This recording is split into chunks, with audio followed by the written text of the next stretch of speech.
Eğer iki aşiret arasında bir talan olsaydı bu belediye bu kadar talan edilemezdi.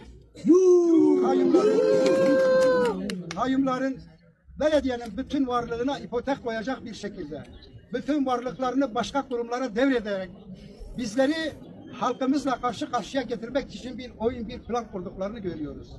Seçimlerde başa çıkmadılar. Ama hilelerle bizleri gerçekten başarısız hale getirmek istiyorlar. Ayrıca bütün Kürdistan'da halk iradesi ortaya çıktı. Şırnak'ta da çıktı, Bitlis'te de çıktı, Savur'da da çıktı. Ama taşıma seçmenlerle halk iradesini çaldılar. Elbette ki biz onları kazançları olarak kabul etmiyoruz, hırsızlık olarak değerlendiriyoruz. Halkımız iradesini ortaya koydu.